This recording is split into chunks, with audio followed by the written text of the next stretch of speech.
नमस्कार, आप देख रहे हैं डीडी न्यूज। आपके साथ मैं हूं गौरव श्रीवास्तव। तो चलिए बुलेटिन की शुरुआत करते हैं और सबसे पहले नजर डालते हैं इस वक्त की हेडलाइंस पर। प्रधानमंत्री नरेंद्र मोदी ने नई दिल्ली के भारत मंडपम में भारत टेक्स एक्सपो में एक प्रदर्शनी का किया अवलोकन। कहा, टेक्सटाइल उद्योग को बढ़ावा देने के लिए सरकार ने बजट में नीतिगत लिए फैसले। पिछले एक दशक में विदेशी निवेश हुआ 2 गुना। राष्ट्रपति द्रौपदी मुर्मू नई दिल्ली में आयोजित आदि महोत्सव 2025 में मुख्य अतिथि के रूप में लिया हिस्सा। कहा, इस तरह के उत्सव से जनजातीय समाज के उद्यमियों, शिल्पकारों और कलाकारों को बाजारों से जुड़ने का मिलता है मौका।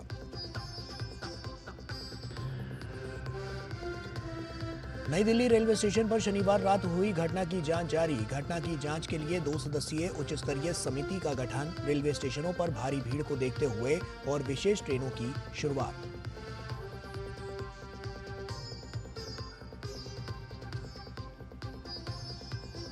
मुंबई में 122 करोड़ रुपए के न्यू इंडिया कोऑपरेटिव बैंक घोटाला मामले में आर्थिक अपराध शाखा ने मुख्य आरोपी जनरल मैनेजर हितेश मेहता और धर्मेश पॉन को किया गिरफ्तार। कोर्ट ने दोनों आरोपियों को 21 फरवरी तक भेजा ईओडब्ल्यू की हिरासत में। प्रयागराज महाकुंभ आज भी 1 करोड़ से ज्यादा श्रद्धालुओं ने लगाई आस्था की डुबकी। केंद्रीय मंत्री नितिन गडकरी, धर्मेंद्र प्रधान ने त्रिवेणी संगम में किया पवित्र स्नान।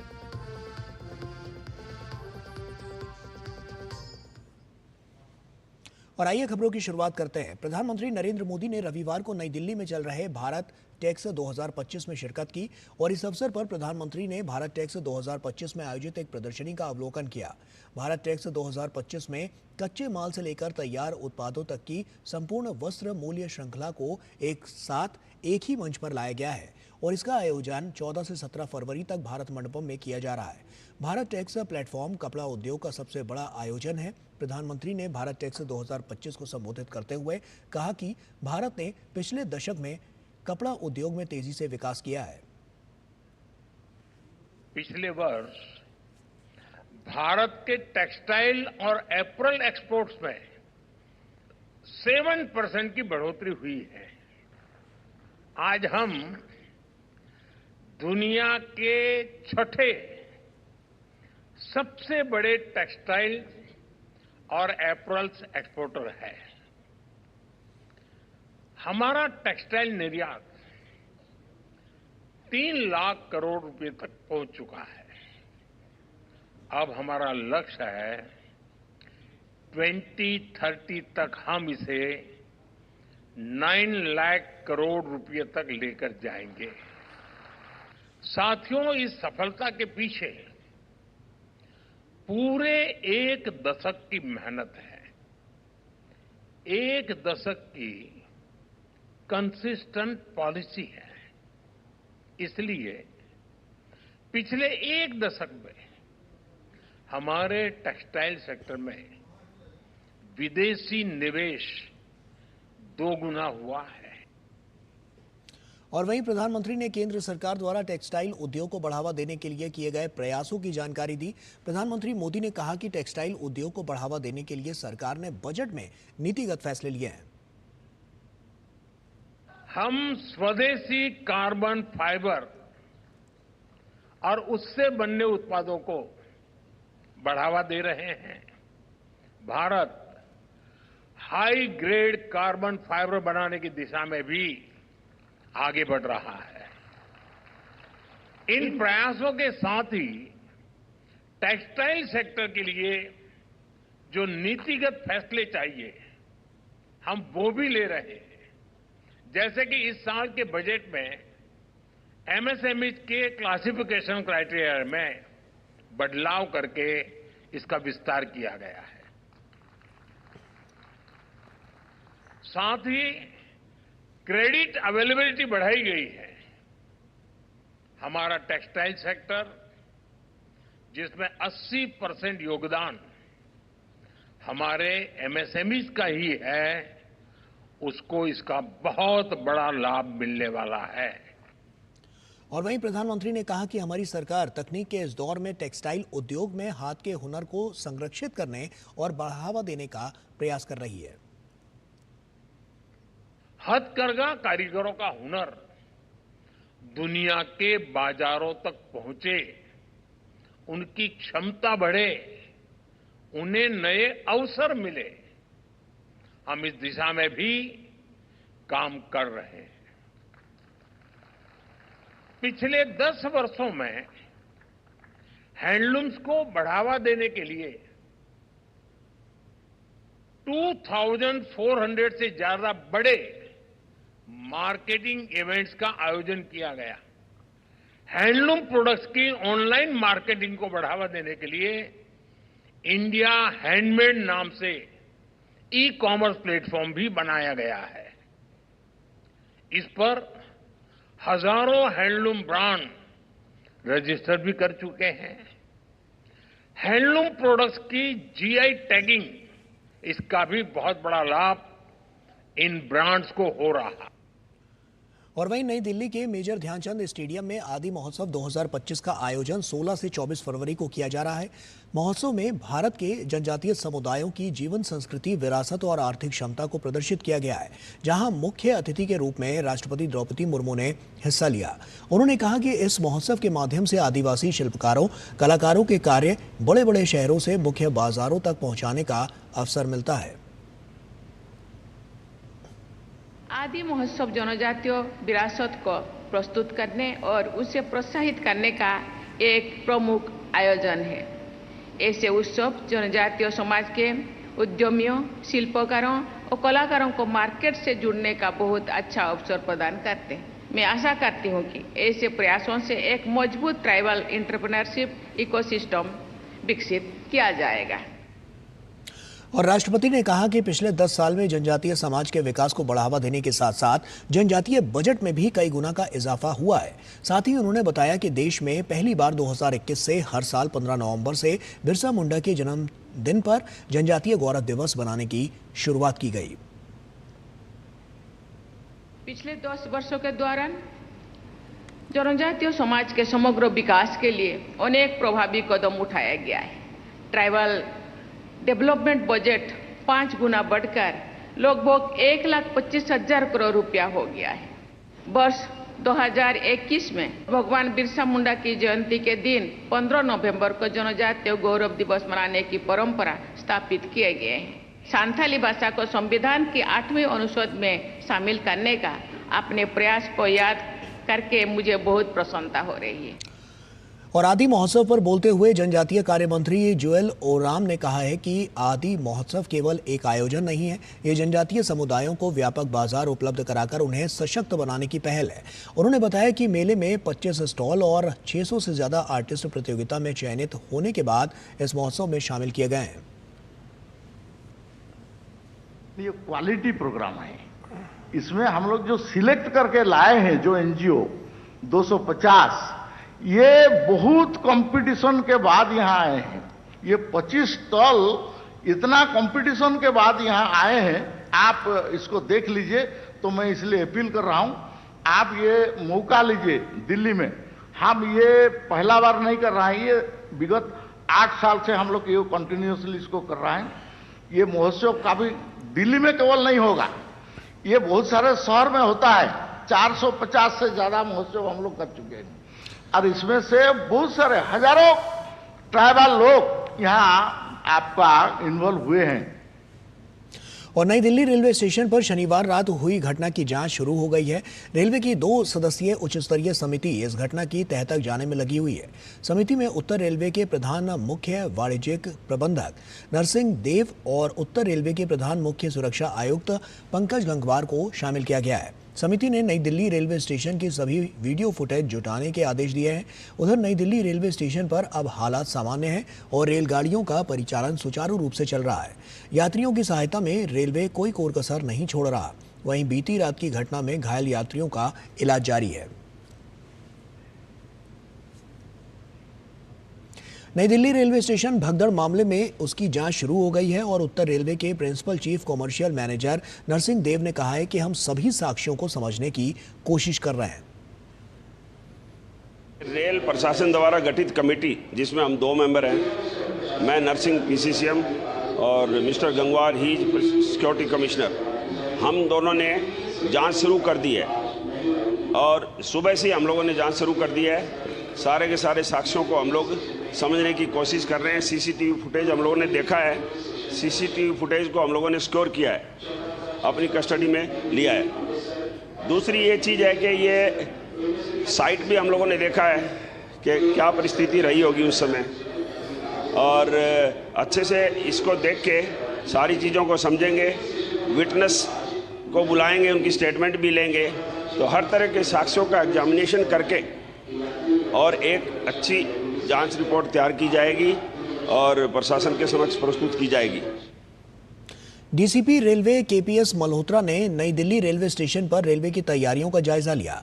उन्होंने कहा कि अभी प्रयागराज स्पेशल ट्रेन जा रही है और प्लेटफॉर्म 16 पर स्थिति नियंत्रण में है। KPS मल्होत्रा ने कहा कि ट्रेन में यात्री बैठ चुके हैं और ट्रेन निकलने वाली है। अभी प्रयागराज स्पेशल जा रही है प्लेटफॉर्म नंबर 16 से, और ये train as of now Vande Bharat delayed है, लेकिन उसका मैसेज यात्रियों को था, तो इसलिए वहाँ पे platform number 12 is absolutely fine. Platform number 16 पे अगर आप देखेंगे तो प्लेटफॉर्म 16 पे situation is absolutely under control. जो प्लेटफॉर्म नंबर 16 से स्पेशल ट्रेन जानी है, यात्री ज़्यादातर बैठ चुके हैं, ट्रेन इज अबाउट। और नई दिल्ली रेलवे स्टेशन पर भगदड़ की घटना के बाद देश के अन्य रेलवे स्टेशनों पर भी सुरक्षा व्यवस्था और भीड़ प्रबंधन को सुनिश्चित किया जा रहा है, और इसी कड़ी में अब बिहार के पटना जंक्शन पर भी सुरक्षा के इंतजाम किए जा रहे हैं। इसका निरीक्षण आज दानापुर रेल मंडल के DRM जयंत कुमार चौधरी ने किया। इस दौरान उन्होंने कहा कि पटना जंक्शन पर भीड़ को नियंत्रित करने के लिए पहले से उपाय किए जा रहा है, हालांकि अब और लोगों की तैनाती भी की जा रही है। हम लोग, हमारा पूरा सिस्टम इस भीड़ को हैंडल करने के लिए हमेशा मोबिलाइज्ड रहा है और अभ्यस्त है। ऐसा लग रहा था कि कुंभ अब खत्म हो रहा है, शायद भीड़ कम होगी, लेकिन ऐसा नहीं है। भीड़ लगातार उतनी ही चल रही है या बढ़ ही रही है। तो उसी व्यवस्था को और आगे कंटिन्यू किया जाएगा, जिसमें हमारे हर एक डिपार्टमेंट के कर्मचारी, खास करके RPF और कमर्शियल के स्टाफ हर एक जगह अपनी प्रेजेंस रखेंगे। हम और डिपार्टमेंट के भी कुछ कर्मचारियों को ला रहे हैं जो कि अपने डिस्टिंग्विश्ड जैकेट्स में रहेंगे, जो यात्रियों को गाइड कर पाएंगे, समझा पाएंगे कि ये ट्रेन में अगर आप नहीं बोर्ड कर पा रहे हैं तो दूसरी ट्रेन बोर्ड करिए। और वहीं महाकुंभ में पवित्र स्नान के लिए मुंबई से भी भारी संख्या में श्रद्धालु प्रयागराज पहुंच रहे हैं, जिसके चलते मुंबई के विभिन्न रेलवे स्टेशनों पर भारी भीड़ देखी जा रही है, जिसका प्रबंधन मध्य रेलवे द्वारा पूरी मुस्तैदी के साथ किया जा रहा है। मध्य रेल के CPRO डॉक्टर स्वप्निल नीला ने बताया कि यात्रियों की सुविधा के लिए विविध व्यवस्थाएं की गई हैं और इनमें यात्रियों के लिए अतिरिक्त टिकट बुकिंग काउंटर और निरंतर रेलगाड़ियों से जुड़ी हुई जानकारियां दी जा रही है। इसके लिए रेलवे पुलिस बल और कर्मचारियों की तैनाती की गई है ताकि यात्रियों को रेलगाड़ियों में कतारबद्ध तरीके से चढ़ाया जा सके। यात्रियों की सुविधाओं के लिए विविध अरेंजमेंट्स किए गए हैं।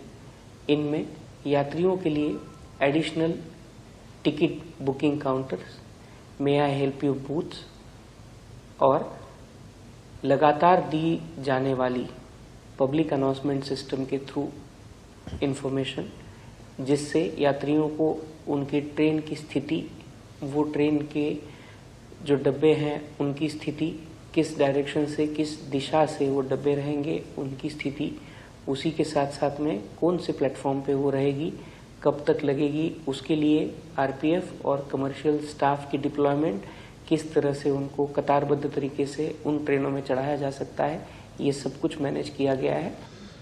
और वक्त यहाँ पर एक छोटे से ब्रेक का है, जल्द हाजिर होते हैं।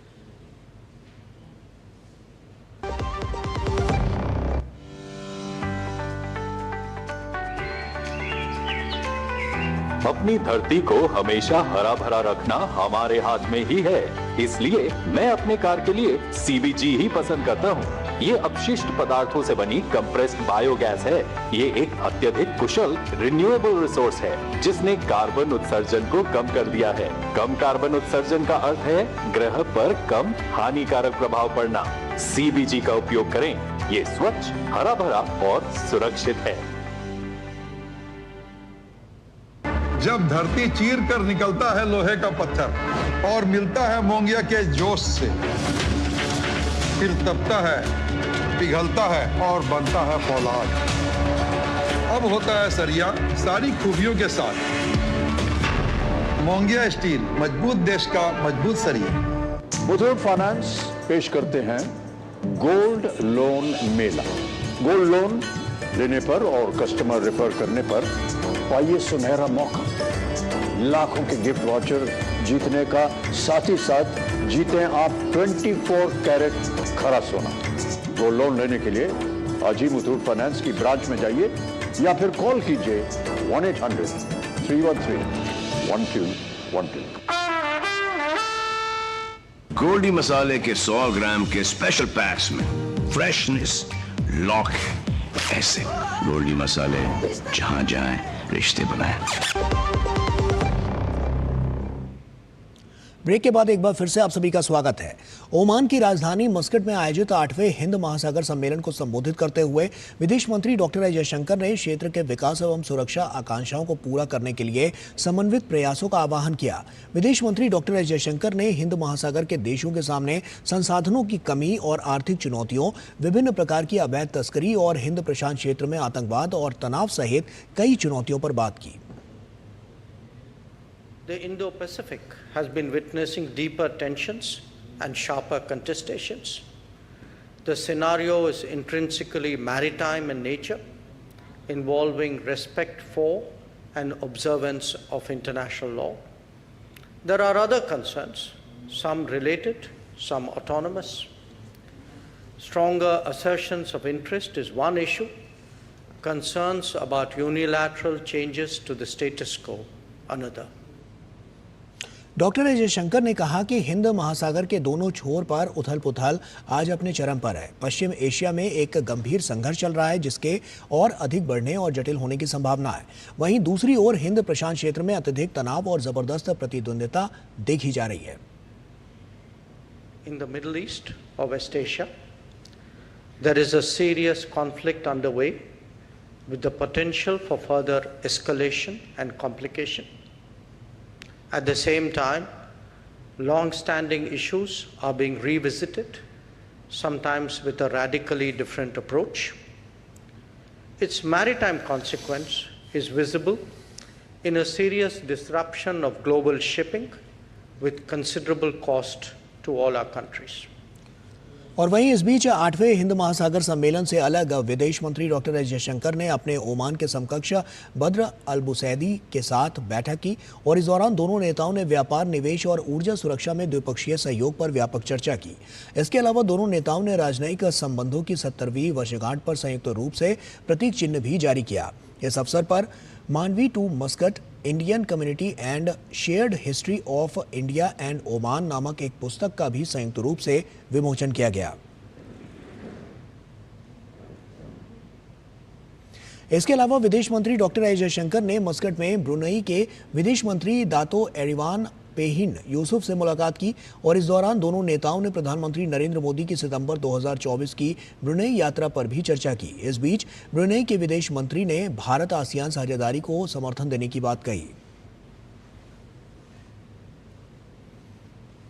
सम्मेलन से इतर विदेश मंत्री एस जयशंकर ने मस्कट में भूटान के विदेश मंत्री DN धुंगियल से मुलाकात और बातचीत की। एस जयशंकर ने अपने सोशल मीडिया प्लेटफॉर्म एक्स पर लिखा, हमारी बातचीत का मुख्य उद्देश्य द्विपक्षीय और क्षेत्रीय सहयोग को सशक्त बनाना था। हमने अपनी विशेष और समय सिद्ध साझेदारी की जीवंतता पर जोर दिया। विदेश मंत्री एस जयशंकर ने श्रीलंका के पूर्व राष्ट्रपति रानिल विक्रमसिंघे से मुलाकात की। विदेश मंत्री ने मुलाकात की तस्वीर अपने सोशल मीडिया प्लेटफॉर्म एक्स पर साझा करते हुए लिखा, 8वें हिंद महासागर सम्मेलन के मौके पर सम्मेलन से इतर श्रीलंका के पूर्व राष्ट्रपति रानिल विक्रमसिंघे से मिलकर खुशी हुई।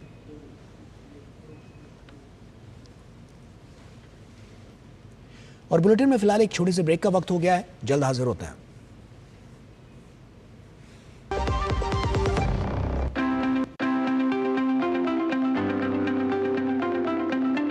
Of your kitchen is a LPG gas stove. My ISI and BIS certified LPG stove is the source of heat needed to cook my favorite meals, so I can safely and happily enjoy cooking.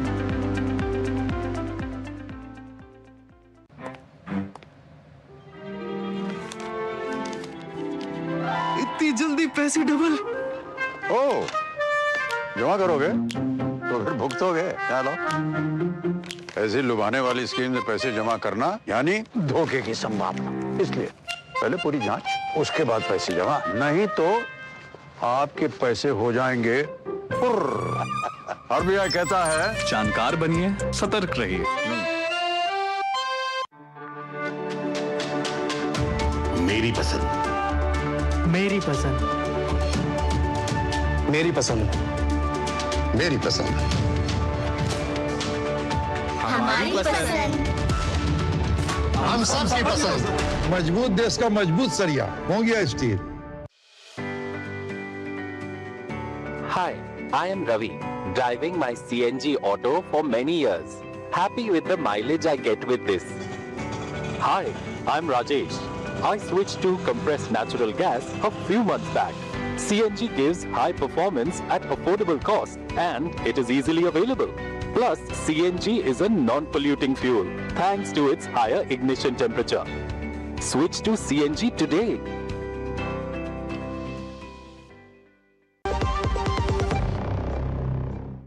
Break के बाद एक बार फिर से आप सभी का स्वागत है। प्रयागराज महाकुंभ की भव्यता और दिव्यता पूरी दुनिया से श्रद्धालुओं को अपनी ओर खींच रही है और दुनिया के कोने कोने से श्रद्धालु त्रिवेणी के पवित्र संगम में पुण्य की डुबकी लगाने के लिए भारी संख्या में प्रयागराज महाकुंभ में पहुंच रहे हैं। रविवार 16 फरवरी 1 करोड़ से अधिक श्रद्धालुओं ने पुण्य स्नान किया। महाकुंभ के शुरू होने से अब तक की बात करें तो 51 करोड़ 47 लाख से ज्यादा श्रद्धालु संगम में डुबकी लगा चुके हैं। विश्व के सबसे बड़े आध्यात्मिक और सांस्कृतिक आयोजन महाकुंभ में देश और दुनिया से करोड़ों श्रद्धालु प्रयागराज पहुंच रहे हैं। इसी क्रम में रविवार को केंद्रीय मंत्री धर्मेंद्र प्रधान भी महाकुंभ पहुंचे और त्रिवेणी संगम में आस्था की डुबकी लगाई। केंद्रीय मंत्री ने कहा कि महाकुंभ सनातन सभ्यता, संस्कृति, दर्शन और हमारी शाश्वत परंपराओं की जीवंतता का प्रमाण है। सभी के ऊपर इतना कल्याण रहा है, इतना दया रहा है। आज मैं हमारी परंपरा की अनन्य श्रद्धा के केंद्र त्रिवेणी संगम में महाकुंभ के दौरान जो 144 साल के बाद हम लोगों की सौभाग्य में आई, ना जाने कितने पीढ़ी पहले आया था और कितने पीढ़ी के बाद हमारी कोई वंशज इस सौभाग्य को प्राप्त करेगा। मैं मेरी जिंदगी का एक अत्यंत आनंदमय क्षण में, पवित्र क्षण में मैं आज पहुंचा हूं। मैं भगवान के प्रति, महाप्रभु जगन्नाथ के प्रति, माँ गंगा के प्रति, त्रिवेणी संगम के प्रति मैं नमस्कार करता हूं। और प्रयागराज में चल रहे महाकुंभ में केंद्रीय मंत्री नितिन गडकरी ने आस्था की डुबकी लगाई। उन्होंने सुचारू इंतजाम के लिए राज्य सरकार की प्रशंसा की। उन्होंने कहा कि इतने बड़े पैमाने पर होने वाले आयोजन के लिए उत्तर प्रदेश सरकार ने बहुत अच्छी व्यवस्था की है। नितिन गडकरी ने कहा कि ये एक अभूतपूर्व आयोजन है। हजारों भक्त सड़क मार्ग से भी यात्रा कर रहे हैं। हमने प्रार्थना की है कि सबका कल्याण हो।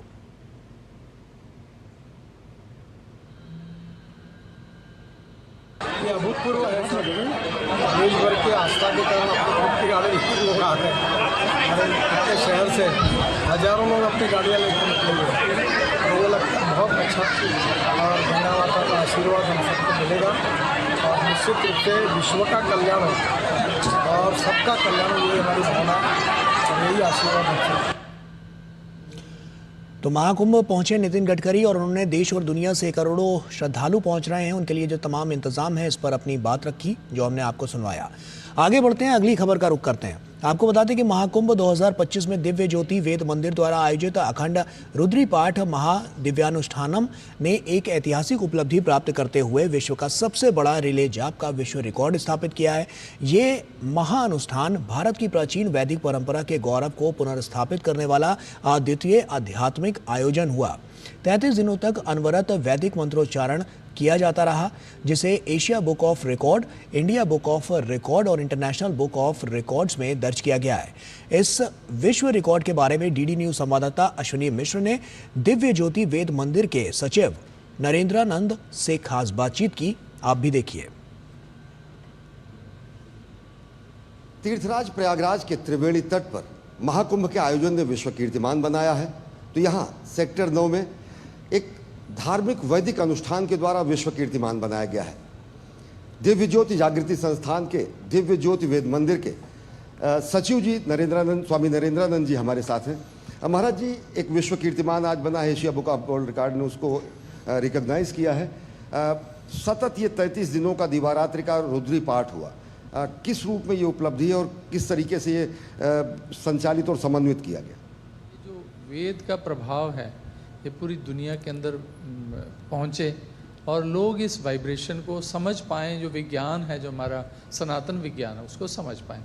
इस वजह ये प्लानिंग इसलिए बनी कि यहाँ एक गंगा के किनारे और ब्रह्मज्ञानी बच्चे हैं, ये सारे भाई बहन जो भी जितने भी हैं, ये ब्रह्मज्ञानियों के द्वारा ये वेद पाठ किया जाए। मुख्य उद्देश्य क्या है? विश्व शांति, सद्भाव, समरसता। विश्व शांति तो है ही, सद्भाव, समरसता सभी कुछ आ जाता है। बात ये है, यहाँ से पता लगता है कि करने वाले की निष्कामता और उसका जुनून क्या है, कि वो किस निष्ठा से, किस समर्पण से लगा। उसको ये नहीं कि मुझे इतनी गिनती तक जाना है, गिनती बढ़ भी जाए नो प्रॉब्लम, लेकिन उन्होंने अपने समय की एवरेज से लास्ट मोमेंट तक अपना कार्य पूरा किया। वो गिनती बढ़ गई तो प्रसन्नता का विषय है कि उनका जुनून ऐसा ही भविष्य में भी बना रहे। होशा, अपाला, लोभ मुद्रा, गार्गेयी, मैत्रेयी बहुत बड़ी श्रृंखला रही है। एक ये भी शिक्षा कि नर नारी स्वरूप एक समान, और जो कहा जाता है कि किसी तरीके का कोई भेद नहीं, समभाव यहाँ पर। हमारे मिशन के अंदर महिलाओं को बहुत अपलिफ्ट किया गया। अब आपको यह कुंभ के अंदर नारी कुंभ भी हुआ, क्योंकि हम ऐसा नहीं सोचते कि नारी नर में कोई भेद है। नारी के अंदर बहुत कैपेसिटी, बहुत कुछ कर सकती है। किस तरीके से वैदिक परंपरा को, वैदिक धरोहर को, संस्कृत को, अपनी संस्कृति को इन अनुष्ठानों के जरिए आप लोग और प्रवाहित कर रहे हैं त्रिवेणी तट पर? देखिए, जो चीज़ विलुप्त हो गई थी पहले, वो जब पब्लिक के पास आएगी, कितने भाई बहन अट्रैक्ट हो रहे हैं देश विदेश से, तो इसलिए हम इसके माध्यम से उस संस्कृति को जो पुरातन है, सनातन है, समाज के अंदर स्थापित करना चाहते हैं। रुद्र, जिन्हें शिव कहा जाता है, सदाशिव कहा जाता है, जिन्हें विश्व के सर्जक और साथ ही साथ पालनहार माना जाता है, जिनका सत्य, शिव और सुंदर स्वरूप माना जाता है, उसी का साक्षात्कार पूरी दुनिया एक बार करती है जब वो तीर्थराज प्रयागराज पहुंचती है, जब वो त्रिवेणी तट पर स्नान करती है और जब वो इस तरीके के वैदिक अनुष्ठानों का साक्षात्कार करती है। कैमरा पर्सन रमाकांत के साथ अश्विनी कुमार मिश्र, डीडी न्यूज़, महाकुंभ नगर, प्रयागराज। और दिल्ली में सरकार बदलने के साथ ही यमुना में भी बदलाव नजर आने लगे हैं। इसी क्रम में वासुदेव घाट पर शाम को यमुना की आरती की गई।